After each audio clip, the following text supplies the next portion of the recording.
Bon matin tout le monde, bienvenue dans On Jase de chasse, de pêche, de plein air avec moi-même, Steph Monette. J'espère que vous allez bien tout le monde ce matin. Ah! Deux affaires un matin. Tu sais, la fébrilité avant de partir à la chasse, là. Oh my God, my God. Oui, salut JR. Ouais, dites-moi d'où est-ce que vous êtes, s'il vous plaît, là. Puis on va parler... je ne sais pas qu'est-ce qu'il y a dans l'air de ce temps-là. Pourtant, je ne sais pas, on est supposé être dans un bon mood, là, mais en fait, on va parler des réseaux sociaux, on va parler de ça aussi un peu un matin. On va parler d'une grosse révélation de Ted Nugent. Ça a été fait il y a longtemps, mais j'ai tombé là-dessus par hasard. Puis là, j'ai fait, voyons donc. Voyons donc. Fait qu'on va parler de ça. On va parler de, selon moi, du meilleur manteau qui a jamais été fait dans l'industrie de la chasse, point à la ligne, OK? Mais, il n'est pas parfait. Mais, tabarouette, rarement. Salut tout le monde. Oui, je vous vois là, je vous vois embarquer. Jason ce matin, Ghislain, Chuck, my God, Ian, Icham, on s'est déjà rencontrés, nous autres, vraiment nice. Mike ce matin, Hunter John, bon matin. Rimouski, ça vient de partout ce matin. Bon matin tout le monde. Oui, c'est un peu, on va, ça...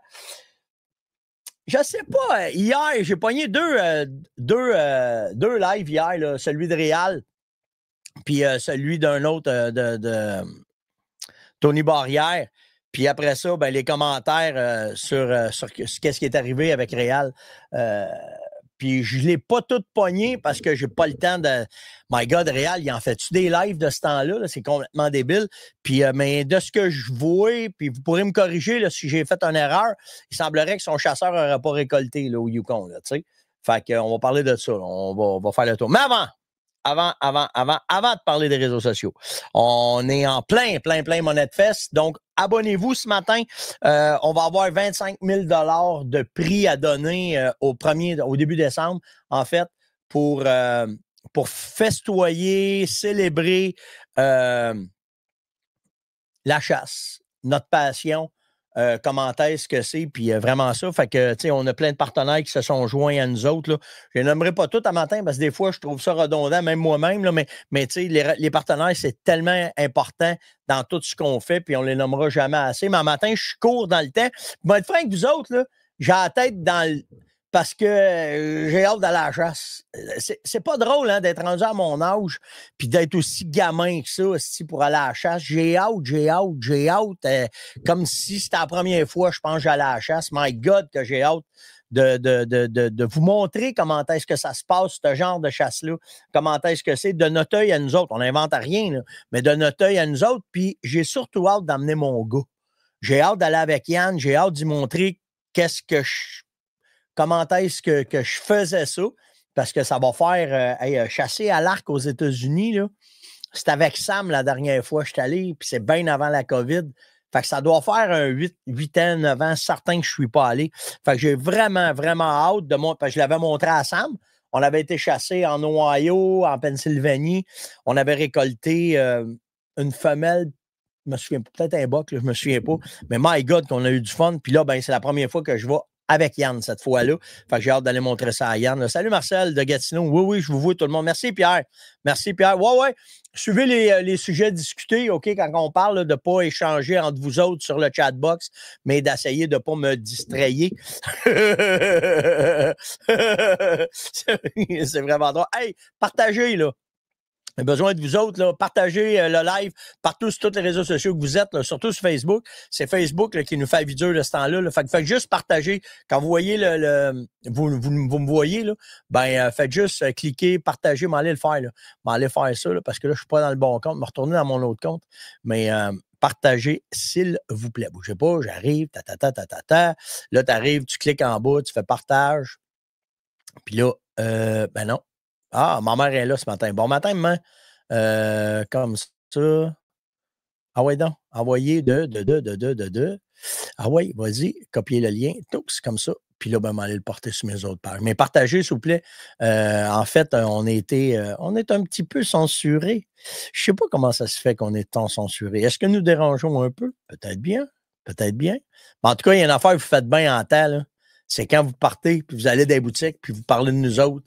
Je vous le dis, là, c'est incroyable le nombre de téléphones qu'on a, de boutiques qui nous disent, bon, on a eu tel gars qui est rentré, il voudrait avoir telle affaire, tout ça, mais tu sais, c'est pas un, là, c'est 25. Tu sais, le Crucial Mix, là, c'est complètement malade. Premièrement, il y a deux affaires. Il y a deux affaires qui arrivent quand on lance un produit, OK? Il y a le fait de le lancer, puis après ça, vous vous en procurez.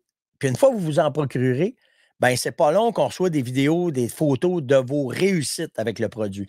Puis le reste, t'auras beau dire ce que tu veux, que tu chasses de même, que tu chasses pas de même. Tu sais, hier, je parlais des appos. Peu importe la façon que tu chasses, ce qui importe, c'est vos résultats à vous autres. C'est pas les résultats des autres qui sont importants, c'est vos résultats à vous autres. Puis c'est complètement débile comment est-ce que vos résultats sont importants, mais vous nous les partagez. Fait que c'est super, super facile après ça. De bon, c'est fait. C'est super facile après ça que le produit ait du succès parce qu'on n'a rien à dire. On n'a rien à dire parce que peut-être qu'on fait notre job comme du monde. Il y a peut-être ça aussi. Là, on travaille tellement fort à vous sortir des produits, puis à les tester, puis à les essayer, puis on ne sort pas des produits, juste sortir des produits. Puis ça me fait tellement rire parce que là, on va se faire une petite thérapie à matin. On va se faire une petite thérapie de groupe, OK? Première chose, ben, tu sais, tout le monde vient me dire, c'est incroyable la compétition. Tu sais, ceux qui sont proches de moi, ils disent, Stéphane, ça n'a pas de bon sens la compétition que tu as dans ton industrie. Il n'y en a pas tant que ça. Cassez-vous pas la tête avec ça. Là. De la façon qu'on fait notre travail, ben, je pense qu'on le fait bien. On va vous parler de la fermonnette. Puis souvent, quand il y en a qui viennent me dire, t'as-tu vu ça? On ne regarde même pas ce que les autres font. Pourquoi? Ben, simplement parce que notre vision à nous autres, puis je vous dis ça en toute humilité, là, notre vision à nous autres de la chasse, c'est la nôtre. Quand on fait un produit, quand on sort un produit, c'est un besoin, je vous dirais à 95 un besoin que nous autres, on a. Que quand on arrive, il manque ça, il manque ça. Puis après ça, l'autre 5 c'est vous autres qui venez me dire, hey, t'as-tu pensé à ça? Hey, t'as-tu pensé à ça? Puis après ça, on ne fait pas que lancer un produit pour lancer un produit.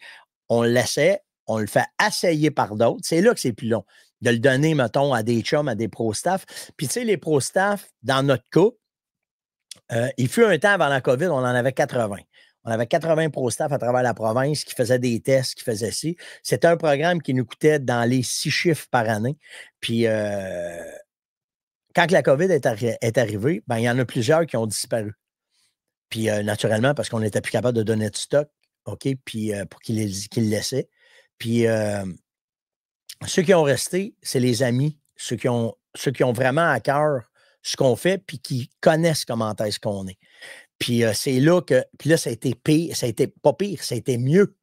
Parce que ces gars-là qui ont resté, c'est vraiment parce qu'ils savent comment est-ce qu'on travaille, ils savent qu'est-ce qu'on fait, ils savent comment est-ce qu'on le fait. Puis ils ont été dans l'entourage proche de nous autres pour voir comment est-ce qu'on prend au sérieux le travail qu'on fait. Puis je parle, tu sais, je parle de la vision, que ce soit la vision de mes parents dans On Jase, pas dans On Jase, mais dans la Fermonnette. Comment est-ce que moi, ma vision allait, puis comment est-ce que la vision maintenant des jeunes est rendue avec Yann puis avec Samuel. Ben tout ça, ça fait que c'est une entreprise qui dure depuis plus que 30, on est rendu pas loin de 35 ans qu'on est là. Puis pour une seule raison, je pense, la qualité. Deuxièmement, par le respect qu'on a envers les chasseurs. Après ça, les réseaux sociaux. Ben, naturellement, les réseaux sociaux ont fait, dans notre cas, à nous autres, la Fermonnette, ça nous a amenés ailleurs. À cause d'un gars qui se lève à tous les matins, qui a pas loin de 2000 shows en arrière de la cravate, puis qui parle de tout et de tout ce qui est de la chasse, de la pêche puis du plein air. Mais aussi, je pense que vous avez appris à nous connaître à travers ça. Puis là, ben, quand tu regardes que des gars se donnent corps et âme, OK, comme Réal Langlois, par exemple, OK? Puis la corde, elle est fine pour Réal de se mettre, on va dire ça de même, il se met la tête sa bûche devant vous autres, en live, en tout temps. Vous aimez ça parce que vous le regardez, mais le Québécois est ce qu'il est. Je ne veux pas dire le Québécois. Je vais dire la clientèle, certaines clientèles à l'escalier, tout le monde a hâte de voir comment est-ce qu'il va se péter à la gueule. Puis il ne peut pas se péter à la gueule. Parce que il fait ce qu'il a à faire, puis c'est la réalité qui vous montre. C'est juste ça. Il est dans est-ce qu'on peut critiquer? Ben oui, vous avez le droit de critiquer. Positivement, ah ben là, c'est encore bien mieux. Négativement, bien plus facile. Bien plus facile. Bien plus facile. Mais est-ce que le gars met ses tripes à la table? Oui. Vénérablement pour l'âge qu'il a, avec toute l'expérience qu'il a, puis qu'il récolte, puis qu'il récolte pas, c'est-tu grave? C'est-tu grave? Parce qu'il faut penser que maintenant, l'industrie, elle est une industrie de performance. On oublie un mot, selon moi, le plaisir. C'est ça le but de la patente. C'est le plaisir. Puis si tu récoltes un beau, fine. J'en ai vu des beaux là, tomber. Là. OK? Mais ceux qui tombent, là, souvent, là, sont dans des places de rêve où est-ce que ça coûte la peau du cul à les chasser là. OK? Puis certains utilisent ça, puis c'est bien correct, là. Ça fait partie de la game. Mais la réalité de la chasse, ça ne veut pas dire que c'est ça. Puis de monter au Yukon, monter dans les territoires du Nord-Ouest, monter en Alaska, monter où ce que vous voulez. C'est jamais garanti. Tu as des places qui vont vous charger 25, 30, 40, 50 000 pièces pour aller tirer un orignal, tirer une chèvre de montagne, ou peu importe. Ils ont un certain taux de succès qui est valable, mais tu pognes 10 jours de marde, tu ne ramasseras rien. C'est ça, la chasse. Puis qu'il y ait un gars comme Réal qui se met les trips à la table à tous les jours, est-ce que c'est viable de la façon qu'il fait? C'est pas à moi de juger ça. Là. Moi, qu'il fasse comme il veut. Ce qu'il offre, c'est un astique de bon show. 24 heures sur 24. Il n'y a pas de son. Ouais, puis, le gars, là, il est à l'autre bout du monde. Il n'y a pas de dépanne, là. Il n'y a pas de dépanneur là, où ce qu'il est. Là. Si vous ne savez pas c'est quoi l'organisation d'un voyage de ce genre-là, il a commencé à vous le montrer. Là. Puis c'est pas de la TV, là, c'est vraiment vrai, cette affaire-là. Fait que, tu sais, on est-tu là pour juger ça? Vous avez le droit de le commenter. Vous avez le droit de faire des... Bon, vous en créez une discussion un matin entre vous autres, là, quand vous allez être à la chasse. Puis quand vous allez être assis, puis dire, puis je suis le premier, là, hey, je ne peux pas vous dire combien il y a de monde qui me dit « As-tu vu Réal Langlois? » Puis je vous le dis, puis je ne suis pas menteur dans ce que je vais vous dire. Il se met les couilles, il se met la tête sur la bûche. Ben, on ne met pas les couilles sur la bûche, on met la tête sur la bûche. Mais il se met la tête sur la bûche avec ça. Parce que là, on parle juste d'une récolte de chasse, mais s'il arrive un accident, souvenez-vous l'année passée, quand il s'est ramassé l'autre bord du moteur à la flotte, puis il s'est ramassé avec un lot de salade dans l'arrière de la cravate, ça aurait pu être une chance que Phil était là, puis Phil était à côté. Phil, il a trouvé ça pas pire, il a filmé, mais tu sais, t'es pas à l'épreuve d'un accident qui pourrait arriver en live. Tu sais, il y a plein d'affaires qui peuvent arriver en live que tu ne contrôles pas, puis que Réal soit une affaire honnête de le faire, de partir la cam, puis de dire, moi, je l'essaye de même. C'est sûr qu'il peut devenir un héros en récoltant en live, mais de critiquer parce qu'il n'a pas récolté, c'est de la fucking chasse, là. C'est réel, là. C'est pas du montage, c'est pas de la préparation, c'est pas rien. Il est directement en live avec vous autres, tout le temps, tout le temps. Après ça, de commenter l'industrie, puis de venir parler de le inside de l'industrie, n'est pas plus pire qu'un autre, cette industrie-là. Là. OK? Y a-tu des jaloux? Ben oui. Y a-tu des pourris? Ben oui. Y a-tu des faux-nés? Ben oui. Y a-tu des vrais? Aussi. Y a-tu du monde honnête? Aussi. Elle n'est pas pire, elle n'est pas mieux qu'une autre industrie, notre industrie. Là. OK? Est-ce qu'elle juge vite? Oui. Moi, je l'ai souvent dit, c'est la pire industrie puis c'est la meilleure industrie. Pourquoi? Ben, c'est la meilleure industrie parce qu'on est tous des passionnés. Le sang nous bouille d'être dans cette industrie-là. Mais l'autre bord, ça amène un paquet de focoyage parce que, justement, c'est de la passion. Puis comment est-ce que c'est pas un vrai parce qu'il chasse Saint-Napa, puis c'est pas un vrai parce qu'il chasse pas sur le caule, puis c'est pas un vrai parce qu'il chasse sur une saline. On s'en calisse de ça. C'est pas ça la raison. La raison, c'est qu'on est passionné. Puis en autant que c'est fait dans les règles de l'art, en fait, que c'est fait légalement, le reste, c'est du blabla pour rien.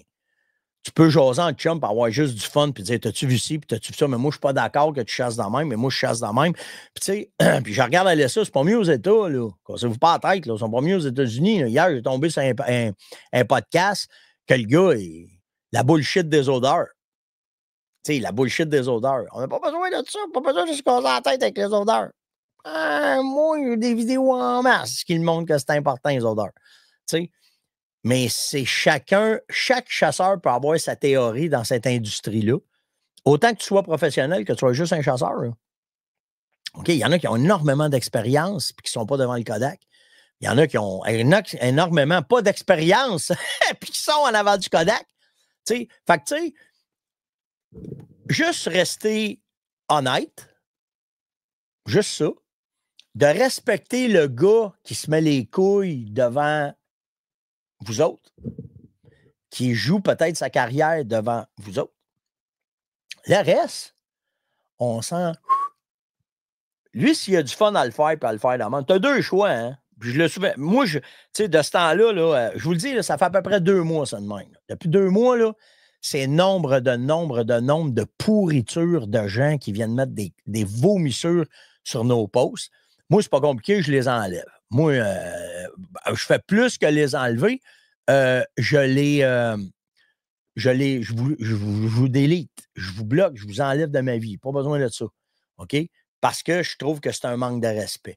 Le manque de respect, c'est de dire oh, moi, là, j'ai pas besoin de ça, puis chasser. Ta gueule, si tu vas chasser, va vomir ça sur ton mur à toi, mais pas sur le mien. Tu sais, moi, ma business, moi, je fais vivre 12 familles avec notre passion qui est la chasse. Si tu penses que je fais de la merde, bye, va-t'en. Je veux pas t'avoir dans mon entourage. C'est un manque de respect envers moi, envers ma famille, envers mes enfants, envers mes employés, envers mes clients. Va-t'en. Je veux pas t'avoir alentour de moi.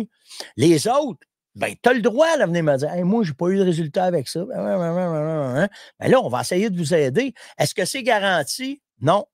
Comme réel. C'est pas garanti. Il n'y a rien de garanti quand tu t'en vas loin de même. Le reste, c'est juste du plaisir, juste du fun, juste comment est-ce que c'est. OK? C'est juste d'avoir du fun puis de passer une passion. Hey, pensez-vous que j'étais avec vous autres? Je suis rendu à combien de shows un matin? 1987 shows en ligne avec vous autres à tous les matins.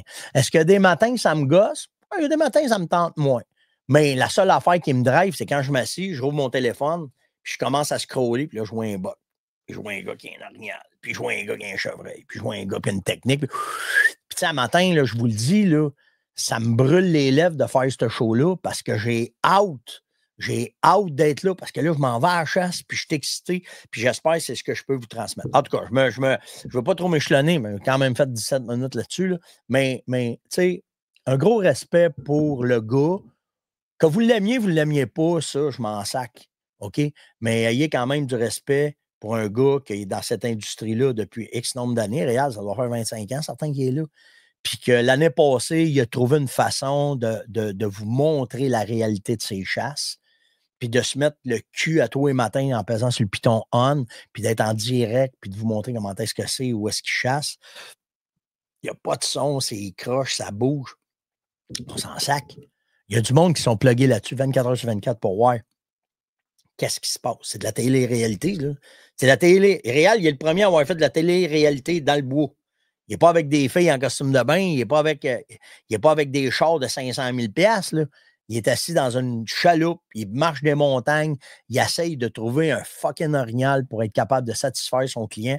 C'est la réalité d'un guide. C'est la réalité d'un gars qui s'y est là pour... C'est tout ça. C'est juste ça. C'est juste ça. Fait que on s'amuse, puis on continue. Hey, là, l'autre affaire que je veux vous parler, ça m'a... Hey, avant. OK, bonne fête en retard pour Maxime Proulx. Bonne fête, Maxime. Maxime, c'est un fidèle jaseux de notre gang. Il est là, il me pose des questions. Je ne sais pas quel âge qu'il a, parce que, tu sais, c'est un peu ce qui manque quand on est ensemble, c'est le côté âge, là, tu sais, le Colin, j'aimerais ça. Mais Maxime, aux questions qu'il me pose, il veut apprendre. Ça, c'est sûr et certain. Fait que bonne fête, mon chum, de moi, de mon équipe, des jaseux et de toute la communauté. C'était hier. On est tout le temps en retard, mais c'est pas grave. Le but, c'est de le souhaiter. Fait que c'est là. Fait que bonne fête, mon chum. OK? Dans les nouvelles, la pêche sur glace au Saguenay veut se moderniser. Les règlements de la pêche blanche dans la BDAA, OK, selon le quotidien, le journal, les propriétaires de cabanes qui vont embarquer sur la glace, il faut qu'elle aille plus que 8 pouces parce que sans ça, il va y avoir des amendes. Pourquoi? Ben, ça coûte cher d'aller chercher du monde sur la glace. C'est pour ça que tu ne peux pas chasser dans des places lointaines comme le Yukon, ça te prend un guide parce qu'ils sont tannés d'envoyer du monde chercher ceux qui sont pas, qui sont trop téméraires. Donc, c'est pour ça. En fait, la glace de 8 pouces, c'est pour ceux qui vont avoir des tentes, un slé, n'importe quoi. Tu ne pourras pas embarquer dans BDA si la glace, elle n'a pas 8 pouces, OK? Pour les cabanes, ça va être 12 pouces, puis il va y avoir des amendes de 500 pièces qui vont être données, fait qu'ils sont après modifier ça, donc informez-vous, faites attention. C'est pour une seule raison, la sécurité. Ouais, mais moi, j'ai besoin de 2 pouces. Ben, avec les courants, puis les fissures, puis tout ce qui se passe là, c'est pas la même affaire que le lac des Deux-Montagnes, là. OK? Ben, la municipalité a décidé de passer à ça. À passer pour dire, ben, il faut que ça soit sécuritaire, il faut qu'on fasse attention. Là, on va parler de quoi? Tu sais, on entend souvent parler. Il y en a qui marquent enfin, c'est bien cool, ça. Ça veut dire que c'est un besoin. Hein? J'ai mis un matin. J'adore Ted Nugent. OK? C'est un gars de ma génération. Ceux qui ne connaissaient pas Uncle Ted. Uncle Ted, c'est ici. Il était dans le podcast de Joe Rogan. OK, ici. Puis Joe Rogan. En fait, c'est pas d'hier, hein? C'est en 2021 que ce podcast-là a été fait avec Ted Nugent.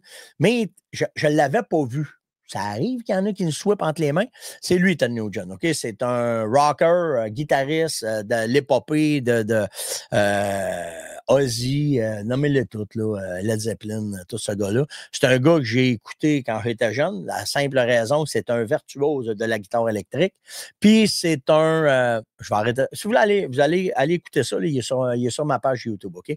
Sur celle-là ici, là, celle avec ma bête comme ça, là, OK? Mais pourquoi je vous parle de ça un matin? C'est quand je suis tombé sur ça, parce que Uncle Ted, tu sais, dans Yellowstone, là, quand il dit la fille qui tripe sur le tofu, là, puis qu'elle vient dire que ceux qui mangent la viande, c'est les pires, puis ceux qui les éleveurs de bovins, c'est les pires, puis tout le kit, puis lui, il dit, moi, mes bœufs sont élevés dans les montagnes du Montana à Yellowstone, puis il dit, toi, là, t'as pas idée comment est-ce que tu peux détruire d'acres de terrain, de mulots, de serpents, de chevreuils pour ton tofu. OK? Parce que c'est du soya. Fait que c'est Uncle Ted qui avait parlé de ça. C'était le premier à parler de ça, probablement inspiré après ça dans Yellowstone pour ça. Puis là, dans ce podcast-là, dans ce post. Prends une gorgée de café. Dans ce podcast, Ted Nugent avec Joe Rogan, il parle. Joe Rogan, il tient tête dans cette entrevue-là parce qu'il parle du CWD. La fameuse maladie qu'on a eue ici dans le coin. Puis là, il parle du docteur Jay Kroll, qui est un médecin qui a plusieurs doctorats sur le site de Virginie. Puis il annonce dans son podcast que le CWD ne vient pas des enclos. Parce que la souche de CWD qui a commencé, ça vient du Colorado. Et tout le monde pensait que c'était en enclos. Puis selon les recherches du Dr. Kroll avec Ted Nugent, en 1967, des biologistes ont injecté le préon à des cerfs-mulets. Hein? Ben oui, toi. En fait, ce préon-là venait des moutons. Pourquoi? Ben, c'est pas clair pourquoi ils ont fait ça. Les fonctionnaires, les chercheurs faisaient des recherches sur les moutons et les agneaux. Puis, selon les tenues de M. Nugent, ce serait parce que présentement, pas présentement, mais depuis 1967, je ne suis même pas au monde, il y a plus de moutons que de vaches aux États-Unis à cause des communautés qui aiment manger du mouton et de l'agneau. OK? Puis, selon M. Nugent, ce serait une propagande américaine pour se battre le cul de la niaiserie qu'ils ont faite. On va dire ça de même. OK? Il y a plus de chevreuils qui sont tués à tous les ans aux États-Unis par les chiens errants que par le CWD. Le docteur James Kroll, qui est une sommité dans le site de Virginie, ils ont dit arrêtez d'émettre des millions de dollars comme le Wisconsin a fait pour empêcher la prolifération du CWD. 70 millions qui ont été mis là-dedans. Mais il n'y a aucune preuve à date, à part la peur d'avoir peur de la peur par la peur, OK, que le CWD décime des troupeaux de chevreuils au complet. OK? Ça en rend certains malades, mais moins que les chiens errants. OK? Moins que, il dit dans le podcast que des Buick, il y a plus de chevreuils tués sur les routes que par le CWD. il n'y a pas de zone de... Quand tu regardes les statistiques où est-ce qu'il y a le plus de CWD, OK, puis que l'humain n'a pas touché à ça, ben les zones de chasse, la récolte n'a pas baissé. La qualité de la récolte n'a pas baissé. Tout va bien. C'est juste qu'il y a certains biologistes, certains fonctionnaires qui ont décidé de dire que c'était catastrophique. C'était vraiment ça. Fait qu'en 18 ans, le Wisconsin ont fait des études sur des femelles qui avaient le CWD. Ils ont quand même donné des veaux, puis ça n'a pas donné de problème ben. C'est complètement débile, hein? C'est complètement débile, cette folie-là du CWD. OK? C'est pas fatal, comme ils disent. C'est vraiment pas ça. Puis là, ce que j'aime, ce que j'aime de Ted Nugent, c'est que là, il les démolit. OK?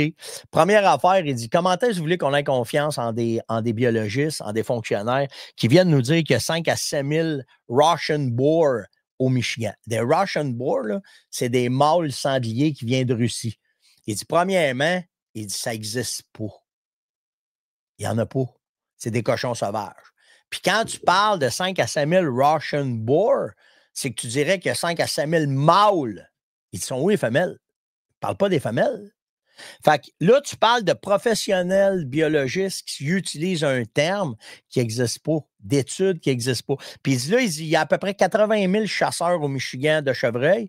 On va dire, mettons, 20 000 caméras de surveillance. Il n'y en a pas un hostie qui prend des photos de wild boar. Il n'y en a pas. Il n'y en a pas.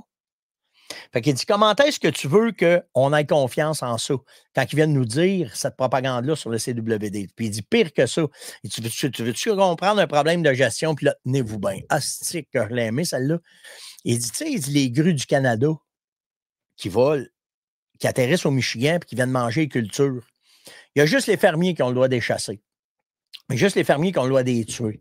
Mais il dit, tu sais-tu, là, il dit à Joe Rogan, il dit, tu sais quoi du des grues du Canada? Il dit, ben oui, il dit, selon les dires, c'est le ribeye of the sky. C'est un œil de ronde, un œil de ronde qui vole en plein ciel parce que la viande de ça, elle est succulente. Quand tu la coupes, ça ressemble à un steak de bœuf. Le goût, il est écœurant. On a-tu hâte que ça rouvre, nous autres? On en a en Abitibi. Il commence à en avoir trop. Là. OK, il y en avait dans l'Ouest, mais il commence à en avoir dans l'Est, puis on est à la veille. Là. Ça a l'air qu'on est à la veille pour pouvoir chasser ça. Fait que c'est the ribeye of the sky, un des meilleurs oiseaux à manger qui n'existe pas. Mais il dit, je te compte de quoi? Il dit, le chasseur qui attire, là, OK, puis qu'elle tombe, il faut qu'il la scrape. Il n'a pas le droit de la manger. Là, hein?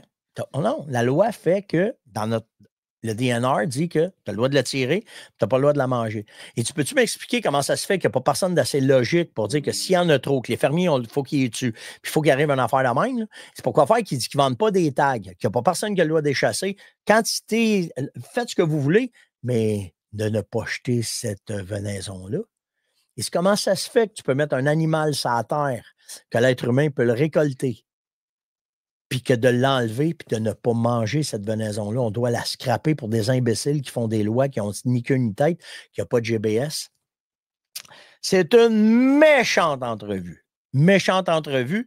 Puis ça met en perspective les compétences de certains fonctionnaires, mais pas les compétences autant que le GBS, la logique des choses. Puis on a tout ça, nous autres, au Québec.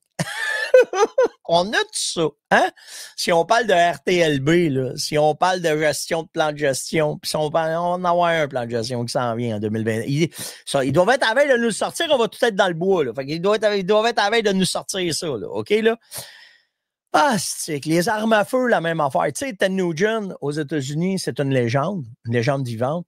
C'est un gars qui adore chasser le chevreuil, mais c'est un peu réduire américain, un vrai fucking redneck. Là. C'est très ça, Ted Nugent, OK?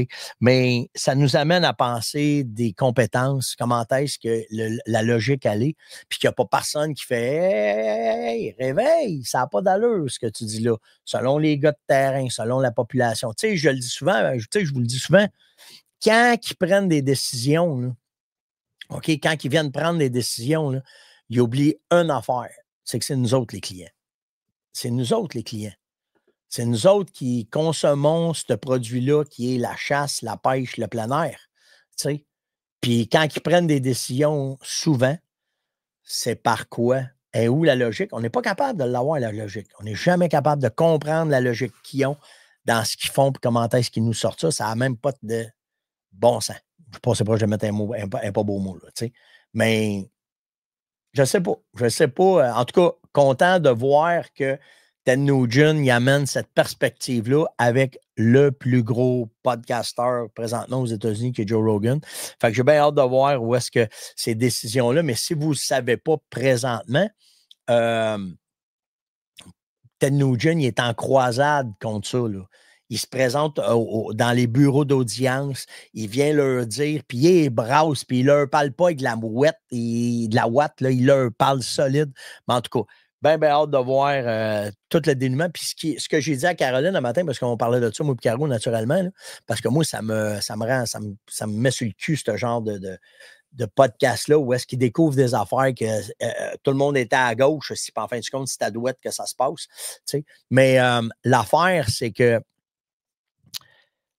je ne sais pas quand est-ce que ça va se placer, ce niaisage-là. C'est juste ça. Juste ça. En tout cas, on verra bien. Mais si vous êtes capable et vous comprenez l'anglais, allez écouter ce podcast-là. C'est du bonbon, vraiment. En finissant, Rock me demande, c'est quoi le meilleur vêtement, le meilleur manteau que tu as utilisé à la chasse? Pour de vrai, là, moi, ce qui est très... Là, c'est là qu'il faut comprendre, OK? Vos besoins. OK? Là, je m'en vais à la chasse au chevreuil, OK? À l'arc. Pour moi, c'est le summum de ma chasse, OK? De retourner chasser le chevreuil de cette façon-là, comme je vais faire avec Yann, c'est là que j'ai appris, puis c'est là que tout se passe, OK? Parce que là, on chasse le chevreuil avec de la pression, on s'en va chasser à travers des maisons, on revient à base. Pour moi, c'est mon école. C'est là que j'ai appris à chasser. Au-delà de tout ce que j'ai fait dans l'Ouest canadien, tout ce que j'ai fait au Québec, ce qui se passe de cette façon-là de chasser, c'est vraiment le hunting style à l'arc que j'ai appris. En tout cas, OK? Puis mes besoins à moi, c'est deux choses, le contrôle des odeurs puis le bruit. OK? Tirer un chevreuil en dedans de 10 mètres à l'arc, la finesse de ta chasse, un lot. OK? Puis le seul manteau que j'ai trouvé qui m'a amené à ça, c'est le seul. C'est le fanatique de Sitka. J'ai essayé, je vous le dis là, j'ai essayé du Couillou, j'ai essayé toutes les autres marques, OK? Pourquoi? Ben, quand il fait froid, ce manteau-là, c'est lui-ci. OK? Je peux vous en parler de long en large, là. Ouais, mais il est bien cher. Ouais, mais il est pensé pour une chose, il n'y en a pas de bruit. OK? Il est pensé pour votre confort. Pourquoi? Bien, chacune des pièces de ce manteau-là a été pensée pour les chasseurs à l'arc. OK? Puis imagine si tu l'utilises à la carabine. Fait que, tu sais, l'ajustement des manches, comment est-ce que les manches sont ajustées sur nous autres? Dans chacune des articulations, ils ont enlevé cette laine-là. OK? À l'époque, on appelait ça la laine barbeau. OK? Ils ont enlevé cette laine-là pour que quand tu l'as dans les articulations, ils sont venus mettre un autre tissu pour que ta flexion soit mieux. Donc, en dessous des bras, il y en a. Parce que tu ne veux pas avoir de l'air de ça quand tu crains un arc et que tu veux tirer. OK? Là, il y en a qui disent ouais, je l'aime en carabine. C'est sûr qu'on l'aime en carabine. Le zipper, de la façon qui est fait. Quand tu le zippes, on veut le montrer. Quand tu le zippes jusqu'en haut, quand tu mets ce manteau-là, je sais pas, une seconde, là. OK. Quand tu mets ce manteau-là, premièrement, il est hyper chaud. OK? C'est un des manteaux que je porte le plus quand je vais dans l'Ouest canadien, mais aussi en fin de journée. OK? Quand que je suis en fin de journée, attendez une seconde, ma capuche. Quand je n'ai pas mis le bon chandail pour vous montrer ça matin.